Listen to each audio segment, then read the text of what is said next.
Aujourd'hui, le Bloc québécois a déposé une pétition réclamant la tenue d'une enquête publique sur cette tragédie. Pour discuter de cette question, j'accueille en studio Robert Bellefeuille, le porte-parole de la Coalition des citoyens engagés pour une sécurité ferroviaire à Lac-Mégantic. Monsieur Bellefeuille, bonsoir. Bonsoir. Merci d'être avec nous ce soir. D'abord, il y a plus de 1500 personnes qui ont signé la pétition qui a été déposée aujourd'hui à la Chambre des communes par le Bloc québécois. Le NPD appuie cette idée, tout comme le Parti vert. Pourquoi vous jugez qu'une commission est nécessaire aujourd'hui? Parce que la lumière n'a pas été faite sur les causes réelles et les acteurs, les principaux acteurs de cette tragédie-là.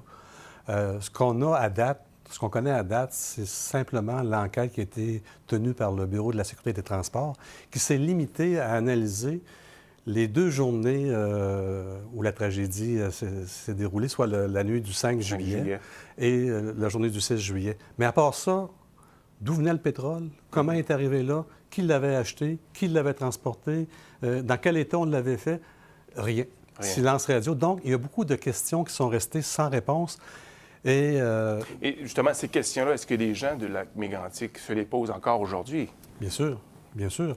J'ai rencontré, moi, le mois passé, une mère d'une des victimes, une jeune fille de 18 ans, qui me dit « Robert, je ne suis pas encore capable de faire mon deuil parce que je ne sais pas pourquoi ma fille est morte. Ah, oui. On n'a pas de coupable, on n'a pas de raison. Le gouvernement a mis le couvercle sur la marmite. Alors, on reste sans possibilité de faire notre deuil complètement. Donc, le deuil n'est pas complet parce qu'on n'a pas eu cette commission d'enquête qui aurait pu apporter des réponses à plusieurs des questions que se posent encore les gens de Lac-Mégantic. Bien, disons que s'il y avait eu un procès au criminel intenté contre la MMA, si on avait été plus loin que des amendes au pénal pour Irving, pour aussi la MMA, vous savez, le seul procès qui a eu lieu, c'est un procès contre 3 simples employés de la compagnie à la base. Par la suite, le gouvernement du Québec a fermé le couvercle sur la possibilité de poursuivre au criminel la MMA. Par la suite, le gouvernement Harper a laissé traîner les accusations pendant tout son mandat. Et M. Trudeau, à son gouvernement, eux, ont réglé ça à l'amiable, par pénal, par petite amende. Donc, on n'a pas su, en réalité, quelles étaient les vraies raisons qui avaient amené la tragédie de Lac-Mégantic. L'Assemblée nationale a aussi adopté une motion, je pense, l'année passée, pour réclamer la tenue d'une enquête publique également. Oui, effectivement, les 115 députés de l'Assemblée nationale du Québec, unanimement, ont demandé au gouvernement fédéral de tenir cette commission d'enquête-là. Pourquoi? Parce que depuis la tragédie de Lac-Mégantic, est-ce que la sécurité ferroviaire s'est améliorée au Canada? La réponse est non. Vous regardez simplement les statistiques qu'ont publiées le BST pour 2016, une augmentation de 21 du nombre d'accidents ferroviaires au Canada. En 2018, on parle d'une augmentation de 7 On est rendu à pratiquement 28 d'augmentation d'accidents ferroviaires au Canada. Et ça, c'est de transport de pétrole ou de marchandises? Est-ce qu'on a ces chiffres-là? Tout confondu, c'est sûr. Mais actuellement, moi, j'ai vérifié avant de partir de chez moi hier sur le bureau d'enquête au niveau sécurité des transports. Actuellement, depuis janvier 2019, il y a 6 enquêtes sur des déraillements au Canada impliquant des matières dangereuses. 9 enquêtes sur 6 mois. Ça vous donne une idée de la dangerosité actuellement du système ferroviaire. Vous l'avez mentionné, le Bureau des transports, le Bureau de la sécurité et des transports a déjà fait une enquête là-dessus. Ça ne vous satisfait pas? Ça ne me permet pas de faire toute la lumière, ça? Parce que vous l'avez dit tout à l'heure, je pense que ça s'est apporté seulement sur 2 jours, les événements du 5 et du 6 juillet. Bien, disons que ce qu'on en sait, c'est qu'il semblerait que le rapport préliminaire a été modifié, selon ce que Bruce Campbell relève dans son livre. Il a écrit un livre sur la tragédie de Lac-Mégantic. On a vraiment... On avait la cause du one-man crew, un seul conducteur à bord qui était un des facteurs premiers, avec les pentes, de l'accident. Et ça a été relégué comme un facteur contributif et non comme une cause première. Par contre, le BST nous a quand même appris des choses, en tout cas, a mis le doigt sur quand même certains aspects.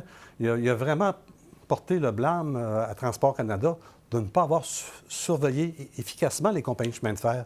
Et ça, on le relève à plusieurs endroits dans le rapport du BST. Donc, on pointe vraiment le Transport Canada comme ayant pas fait son travail. Donc, mais une commission d'enquête pourra aller plus loin, ça. Effectivement, pour aller plus loin, parce que ce qu'on s'aperçoit, c'est que derrière tout ça, il y a tout le processus de la déréglementation du chemin de fer qui a commencé sous Mulroney avec le libre-échange, qui a poursuivi avec Paul Martin, et puis qui a pris tout son apport avec Harper. C'est que actuellement, c'est les compagnies de chemin de fer, via leur Association des chemins de fer du Canada, qui proposent les réglementations à Transport Canada, et non l'inverse. Donc, l'industrie contrôle actuellement les règles. Je ne sais pas si vous vous souvenez, dernièrement, dans toute l'histoire du Boeing 737 MAX, on a appris que la Fédération américaine de l'aviation, étant donné qu'elle n'avait pas assez d'expertise, a confié la certification de l'avion à Boeing lui-même. Et on sait où ça mène. Alors, on est dans la même dynamique actuellement avec le transport ferroviaire. Comment votre demande a été acquise jusqu'ici? Parce que c'est pas la première fois qu'on fait une demande d'une enquête publique. Le gouvernement Trudeau est-il ouvert à cette option? Écoutez, on fait tout pour éviter cette commission d'enquête-là parce que le gouvernement est juste parti là-dedans. Du fait qu'il doit protéger Transport Canada, je relevais aujourd'hui en conférence de presse que le gouvernement de M. Trudeau avait secrètement versé 75 millions de dollars au Fonds d'indemnisation des victimes du recours collectif de Lac-Mégantic en 2015 pour éviter d'être poursuivi. Lorsque l'information a été amenée à M. Garneau, on a dit oh, moi, c'était juste par solidarité. Non.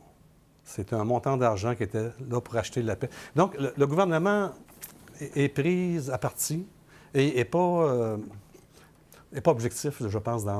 Et ça explique, d'après moi, ses réticences à ouvrir cette commission d'enquête-là. Pour lui, c'est une boîte de Pandore. Il y a des élections fédérales qui s'en viennent quand même à l'horizon cet automne. Est-ce que vous comptez en faire une demande officielle? Tous les partis devraient s'engager ou vous voulez que les partis se commettent sur une possible enquête publique sur le lac Mégantic? Moi, je pense que ça devrait devenir un enjeu électoral. Parce que, comme je vous disais tout à l'heure, la sécurité ferroviaire s'est détériorée depuis le lac Mégantic. Et ce que transportent nos trains, c'est des bombes. Et je pense qu'il faut éviter que la catastrophe de lac Mégantic se reproduise ailleurs. Vous savez qu'au mois de février, à Field, au Colombie-Britannique, un train était stationné dans une pente comme à lac Mégantic, sans frein suffisant. Et ça a entraîné la mort de trois personnes, 3 employés. Donc, c'est encore d'actualité. Ben oui. Alors, écoutez, il faut mettre fin à la déréglementation, à l'autogestion de la sécurité par les compagnies. Il faut que Transport Canada redevienne le chien de garde de la sécurité ferroviaire pour protéger les populations. Il nous reste peu de temps, mais j'aimerais quand même vous entendre sur le moral des gens de Lac-Mégantic. On approche le 6e anniversaire de cette tragédie, le 6 juillet.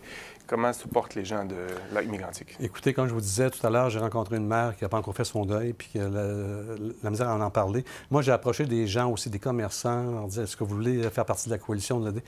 On me répond, Robert, regarde, ça m'a rendu malade. Je suis pas capable. Il faut que je m'en sorte. Il faut que je pense à autre chose.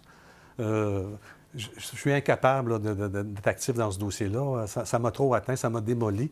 Mon voisin qui avait un commerce, Jacques, il est sur les antidépresseurs depuis bientôt 6 ans. M. Bellefleur, merci beaucoup d'être venu en studio aujourd'hui. Merci.